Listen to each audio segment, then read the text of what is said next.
반갑습니다. 오늘은 한국 시간 기준 테슬라의 3분기 인도량이 발표되는 날입니다. 이번 인도량에서 주요 포인트가 무엇인지, 언제 발표되는지, 왜 허니잼은 사이버트럭 서프라이즈를 예상하는지와 관련된 자료를 정리하며 테슬라의 주요 소식들도 함께 보겠습니다. 먼저 이번 인도량 발표는 허니잼 채널에서 실시간으로 중계할 예정이며 인도량에 따른 3분기 어닝 예상 수치도 함께 생방을 통해 살펴볼 예정입니다. 인도량 발표 생방에 함께 참여하고 싶으신 분들은 채널 구독과 함께 알람 설정을 하시면 놓치지 않고 생방에 참여하실 수 있습니다. 지금 보시는 자료는 테슬라 챗님께서 정리해주신 지금까지 테슬라 인도량 발표가 언제 몇 시에 진행이 되었는지를 정리한 자료입니다. 이 중 지난 4분기를 보게 되면 중부 시간 기준으로 거의 오전 8시 내외에 진행이 되었다는 것을 볼 수 있습니다. 이걸 한국 시간으로 바꾸게 되면은 4분기 같은 경우 썸머타임이 해제가 되는 시기이기 때문에 3시간 차이가 나고 나머지 분기 같은 경우 2시간 차이가 나게 됩니다. 이번에도 과거 4분기와 비슷하게 중부 시간 기준으로 오전 8시 내외에 발표가 진행되게 된다면 한국 시간 기준으로는 오늘인 2일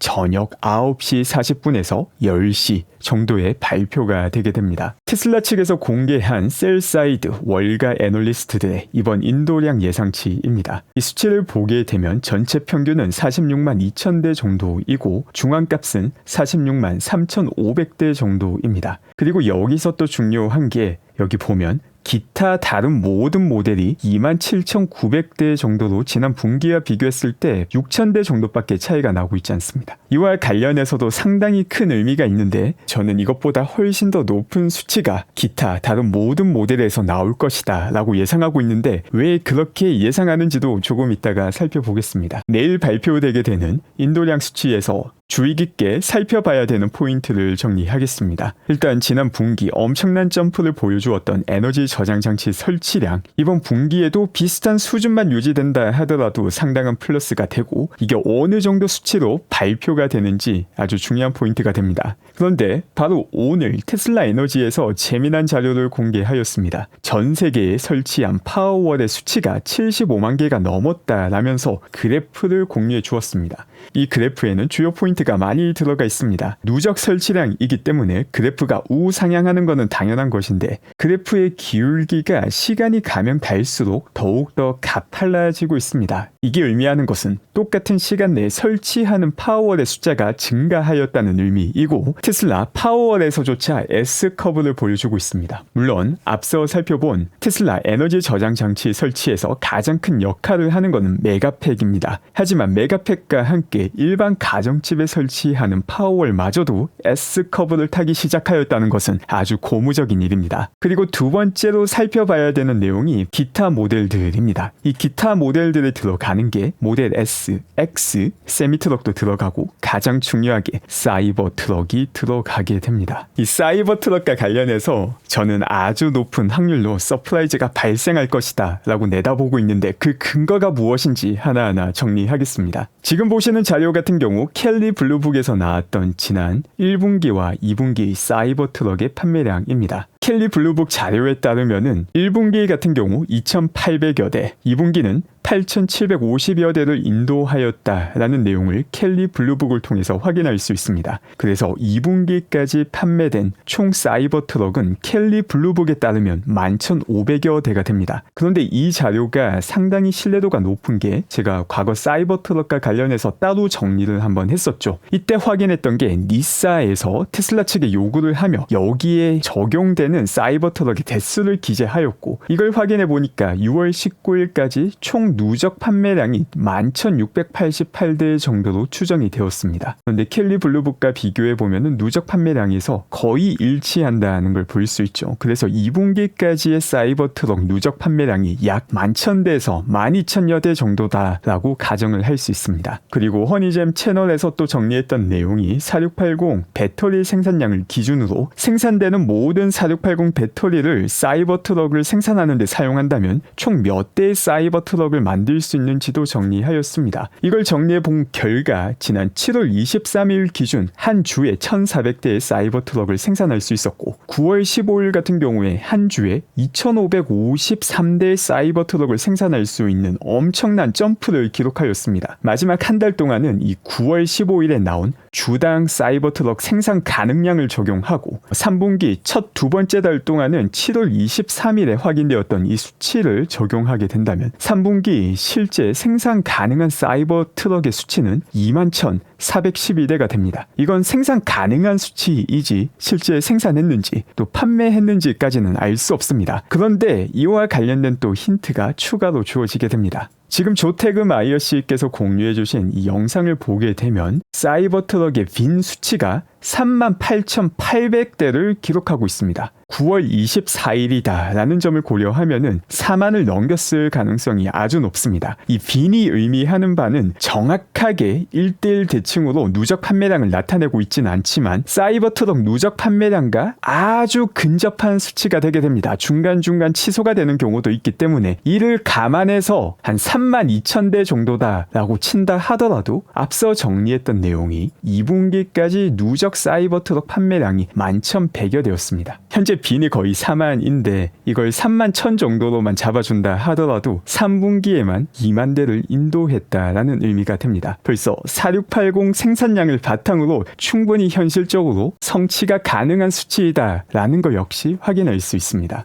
자, 그럼 다시 한 번 더 셀사이드 애널리스트들의 예상치를 보겠습니다. 사이버 트럭 판매량을 보게 되면 지난 분기 8,700여 대였는데 이번 분기 2만 대 이상을 기록할 수 있는 상황이 되었습니다. 그런데 2만 대라고 가정한다 하더라도 거진 11,300대가 더 올라가게 됩니다. 이 11,300대가 바로 기타 모델을 통해서 올라가게 되는데 애널리스트들의 평균치를 보게 되면은 S와 X를 포함하기는 하지만 전체 증가량이 6,000대 정도밖에 되지 않습니다. S와 X의 판매가 급감한 게 아니라면은 이 기타 모델에서 훨씬 더 높은 수치가 확인될 수 있다는 걸 보여주는 내용이고 또 사이버 트럭 같은 경우 실제 2만 대 이상이 판매가 된다면 4분기에 흑자 전환은 너무나 당연한 것이고 3분기 같은 경우도 거의 똔똔이거나 조금의 흑자 가능성까지 내다볼 수 있습니다. 그 밖에 이번 인도량 발표에서 주목할 점은 사이버 트럭의 판매가 크게 증가하게 된다면 사이버 트럭을 따로 표기할지와 관련해서도 한번 확인할 필요가 있는 부분입니다. 그리고 마지막으로 3분기 어닝 발표가 언제 일어나는지까지 이번 인도량 발표를 통해서 확인할 수 있게 됩니다. 또 그 밖에 중국 같은 경우는 오늘부터 7일간의 연휴가 시작됩니다. 중국에서는 10월 1일부터 국경절 휴일이 시작이 되고 연휴가 7일간 지속이 됩니다. 이 말은 테슬라 차이나 같은 경우도 4분기 첫 번째 주 인도량 같은 경우는 아주 낮을 수밖에 없다는 의미가 됩니다. 4분기 첫 번째 주는 이 휴일 때문에 항상 인도량이 낮았으며 올해도 똑같은 일이 반복이 될 것입니다. 그 밖에 노르웨이에서는 또 새로운 기록이 갱신되고 있습니다. 노르웨이 국가 전체로 봤을 때 순수 전기차 채택률이 96.4%를 기록하였습니다. 하이브리드 아니고 순수 전기차입니다. 사실상 노르웨이에서 판매되는 모든 신차는 전기차라고 말을 해도 과언이 아닙니다. 또 테슬라 같은 경우 9월 노르웨이 전체 시장에서 시장 점유율이 32.5%를 기록하며 역사적으로 두 번째로 높은 시장 점유율을 기록하기도 하였습니다.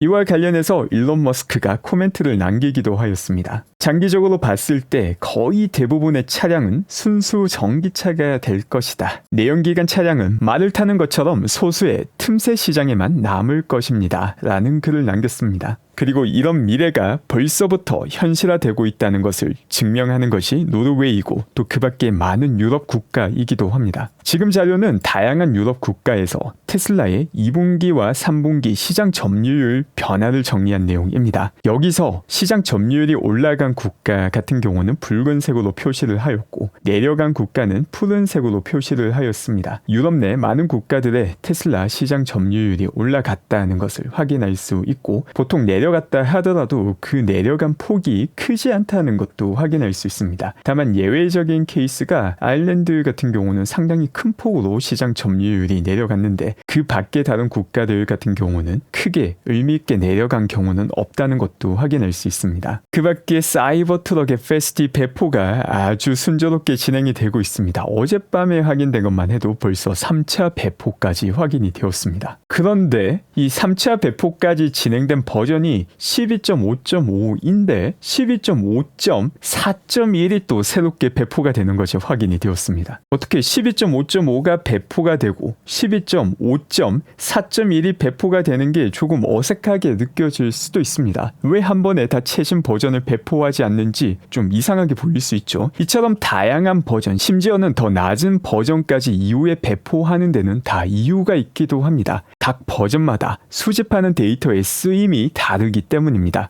여러 버전을 동시에 가동함으로써 더 정확히 개선점을 파악할 수 있기 때문입니다. 그리고 신규 FSD가 배포됨에 따라서 다양한 버그가 목격되기도 하였습니다. 지금 FSD 드림스 님께서 아주 재미난 영상을 공유해 주셨는데 이 영상들부터 함께 살펴보겠습니다. 일단 첫 번째 영상을 보게 되면은 잘 가고 있다가 갑자기 차량이 옆으로 이유 없이 움직입니다. 워낙 순식간에 지나가서 왜 옆으로 움직였는지 파악하기가 힘든데 슬로우 모션으로 보게 되면은 FSD 비전에서는 무언가 조그마한 물체를 인식합니다. 실제 카메라로 보니까 이 타이어 마크가 도로 위에 남아 있었고 이게 사물이다 라고 인식을 한 겁니다. 이것 때문에 혹시나 부딪힐 수도 있으니까 살짝 옆으로 갔다가 문제가 없다라는 걸, 사물이 아니다라는 걸 다시 인식하고 차선으로 돌아오는 것을 확인할 수 있습니다. 그런데 또 비슷한 일이 다른 주행에서도 확인이 됩니다. 이 영상 같은 경우도 잘 가다가 갑자기 사람을 인식해서 옆으로 움직이는 모습을 볼 수 있습니다. 도대체 이 사람이 무엇이었을까? 이걸 보게 되면 역시 타이어 마크와 저 뒤쪽에 뭔가 검은색 앞쪽 차량이 합쳐져서 사람으로 인식하고 회피 기동이 진행이 되었다는 걸 볼 수 있습니다. 자, 이걸 보게 되면 결론적으로 불필요한 회피 기동을 하여서 운전자 입장에서는 조금 불편할 수도 있는 상황이었습니다. 그리고 결론적으로 보면 FSD가 비전을 사용하지만 이 비전이 잘못 인식이 되었다는 걸 파악할 수 있습니다. 그러면은 FSD의 접근 방법이 문제가 될까? 해결할 수 없는 것일까? 결코 그렇지 않습니다. 어떤 문제든 진정한 문제는 왜 문제가 발생했는지조차 파악이 안 되는 게 진정한 문제입니다. 이건 모든 사람들에게도 똑같이 적용이 되죠. 무언가 모를 수는 있는데 이 모르는 게 진짜 문제가 될 때는 뭘 모르는지조차 모를 때 문제가 됩니다. 지금 보시는 이 해피 기동 같은 경우는 왜 이런 해피 기동이 발생했는지 그 근거를 명확하게 파악할 수 있습니다. 그 말은 추가 트레이닝을 통해서 이 문제를 해결할 수 있다는 의미가 되는 것입니다. 이런 개별 케이스만 찝어서 보면은 마치 비전에도 문제가 많다라는 결론에 도달할 수 있지만 더 큰 그림을 파악하고 AI가 어떻게 작동하는지 이해하게 된다면 이런 식의 문제는 오히려 FSD 발전에 도움을 주는 문제다라는 것도 알 수 있습니다. 그 밖에 사이버트럭 고속도로 자율주행과 관련해서도 새로운 문제가 파악되기도 하였습니다. 척쿡 씨께서 공유해주신 이 영상도 확인해 보겠습니다. 이 영상을 보게 되면 이번 사이버트럭에 처음으로 적용된 고속도로 엔드투엔드 자율주행이 적용 중입니다. 그런데 잘 가다가 중앙 분리대 쪽으로 가려고 하여서 척쿡 씨가 운전자 개입을 하는 모습을 볼 수 있습니다. 이는 분명 개입이 필요한 상황이었고 고속도로 엔드투엔드 자율주행이 제대로 작동하지 않은 케이스가 맞습니다. 그런데 이게 또 문제일까? 그렇지 않죠. 지금 테슬라가 보여주고 있는 FSD가 가능하기까지 얼마나 많은 이터레이션과 업데이트가 존재했는지를 생각할 필요가 있습니다. 지금 보여주고 있는 이 고속도로 엔드투엔드 FSD는 최초로 적용된 케이스입니다. 그러다 보니 문제가 발생하는 경우도 분명 있을 수밖에 없고 바로 이런 문제들이 FSD 발전의 밑바탕이 되기도 합니다. 지금은 최초 버전이 배포가 되었지만 이런 문제가 되는 케이스들을 더욱더 학습을 시켜서 다음 버전에서는 더 안정적인 엔드투엔드 고속도로 자율주행을 볼 수 있게 될 것입니다. 이처럼 개별 케이스로 FSD가 문제를 일으키는 경우만 보게 되면 문제가 많은 것처럼 보이지만 절대 다수의 케이스를 보게 되면 너무나도 뛰어난 주행을 하거나 인상적인 주행을 하는 경우가 많습니다. 또 여기서도 아주 재미난 케이스가 나왔는데 이걸 보게 되면은 스마트 서먼하는 과정에서 앞쪽에 거위가 있으니 이 거위마저 피해서 스마트 서먼이 이루어지는 것을 볼 수 있습니다. 만약 이게 코드로 만들어졌다면 어떻게 거위를 파악하고 거위가 한 마리일 때, 두 마리일 때, 세 마리일 때 크기마다 다 다른데 경우의 수가 너무 많기 때문에 프로그램 가동 속도를 엄청나게 늦출 수밖에 없는 것이죠. 그런데 테슬라의 엔드투엔드가 적용되고 난 이후에 이런 세심한 배려까지 보여주는 스마트 서먼을 확인할 수 있습니다. 그리고 중국에서는 아주 재미난 일이 발생하고 있습니다. 지금 보시는 영상은 광저우에 있는 중국 항구입니다. 여기에 근무하는 직원은 현장에 존재하지 않습니다. 5G를 이용해서 원격으로 배에서 화물을 내린 후 AI 차량이 자동으로 컨테이너를 트럭으로 운반하고 적재하고 있습니다. 근데 그 과정을 보게 되면은 이렇게 원격으로 조종하는 모습을 볼 수 있죠. 그러면 이 항만은 자율주행이 적용이 되는 것일까? 원격 주행이 적용이 되는 것일까? 한번 고민을 해볼 필요가 있습니다. 물론 아주 뛰어난 시스템이죠. 하지만 원격으로 제어를 하고 있기 때문에 이 항만이 자율주행 항만이라고 표현을 하지는 않을 것입니다. 중국 자율주행의 경우 이 원격 조종에 의존하는 빈도가 너무나도 높기 때문에 테슬라와 중국의 자율주행이 근본적인 차이를 가지고 있다고 평가하는 이유인 것입니다. 이렇게 중국 항구에서도 놀라운 신기술이 적용이 되고 있는데 미국 항만에서는 놀라운 파업이 진행되고 있습니다. 지금 보시는 분이 국제 항만 노동자 협회의 수석 교섭 대표인 해롤드 데겟이라는 사람입니다. 이 사람이 방금 미국 경제를 곧 있을 항만 파업으로 마비시키겠다고 위협했습니다. 구체적인 언급을 보게 되면 완전 박살내 버릴 거야. 지금 내가 말하는 게 무슨 뜻일지도 모를 거야. 아무도 어떤 일이 발생할지 모른다. 이런 식으로 협박을 하였습니다. 그런데 이 사람이 받은 작년 연봉이 얼마인가? 거의 1밀리언 달러, 우리나라 돈으로 한 13억 원 정도입니다. 그리고 얼마 전에는 23m에 달하는 요트를 판매하기도 하였습니다. 여기에 대해서 일론 머스크는 이 사람이 일론 머스크보다 더 많은 요트를 가지고 있다고 평가하기도 하였습니다. 일론 머스크가 부자라고 욕을 많이 먹지만 사실 비즈니스에 필요한 제트기를 제외하고는 그 어떤 사치품도 가지고 있지 않기로 유명하기도 합니다. 그래서 이 항만 파업 사태와 관련해서는 분명 유심히 살펴볼 필요가 있는 사태입니다. 이건 테슬라뿐만이 아니라 미국 전반적인 제조업에 영향을 미칠 수 있는 일이기 때문입니다. 이제 항만이 마비가 되게 된다면 완제품 수출 수입뿐만이 아니라 제품을 만들기 위해서 필요한 원자재와 다양한 공급망이 제대로 작동하지 않는 사태가 발생할 수 있기 때문에 미국의 항만 파업 사태는 앞으로도 조금 더 지켜볼 가치가 있는 사태입니다. 그 밖에 일론 머스크와 관련된 긍정적인 소식이 전해지기도 하였습니다. 테슬라 자율주행 기능에 대한 허위 진술로 인해 주가가 부풀려졌다고 주장한 주주 소송에서 기각 판결이 확인이 되었습니다. 그리고 일론 머스크 같은 경우 실질적으로 도움이 필요한 사람들을 계속해서 도와주고 있습니다. 미국 남동부를 강타한 초대형 허리케인으로 인해서 많은 사람들이 피해를 보고 있고 이 허리케인 피해 지역에서 일론 머스크에게 도움을 요청하였습니다. 허리케인의 피해를 입다 보니까 인터넷이 제대로 작동하지 않고 있고 이런 상황에서 유일하게 인터넷을 사용할 수 있는 방법이 스타링크입니다. 그런데 스타링크에 가입하는 과정에서 속도가 많이 지연이 되고 있고 지금 글을 남기신 분 같은 경우 본인 계정을 통해서 여러 대의 스타링크를 개설하려고 하다 보니까 계속 문제에 직면하고 있다. 허리케인 피해 지역에서만 앞으로 30일 동안 무료로 스타링크를 사용할 수 있게 해줄 수 없느냐라는 요청을 일론 머스크에게 합니다. 그리고 여기에 대해서 일론 머스크는 마치 테슬라 자율주행 차량처럼 소프트웨어 업데이트를 통해서 허리케인 피해 지역에서는 스타링크를 바로 사용할 수 있게 만들겠다라고 밝혔습니다. 여기서 끝난 게 아닙니다. 피해 지역에 500개의 스타링크 키트를 보내주었으며 일론 머스크는 여기에 더해서 최대한 많은 스타링크 키트를 피해 지역에 보내주겠다고 약속을 하기도 하였습니다. 그 결과 피해를 입은 사람들은 스타링크와 일론 머스크에게 감사를 표하는 영상을 올리기도 하였습니다. 일론에 대한 다양한 평가가 있지만 가장 적합한 평가는 일론 머스크라는 사람으로 인해서 세상이 어떻게 바뀌는지, 긍정적인 영향을 끼치는지 부정적인 영향을 끼치는지 그 행동을 직접 확인하는 게 가장 객관적인 평가를 내릴 수 있는 방안이라고 생각합니다. 항상 중요한 거는 말보다는 행동이고 또 누군가가 전해주는 내용보다는 실제 그 원소스를 확인하는 것이다 라고 생각합니다. 오늘 제가 준비한 내용은 여기까지이며 오늘 또 함께 해주신 분들 감사드리며 즐거운 하루 되시기 바랍니다.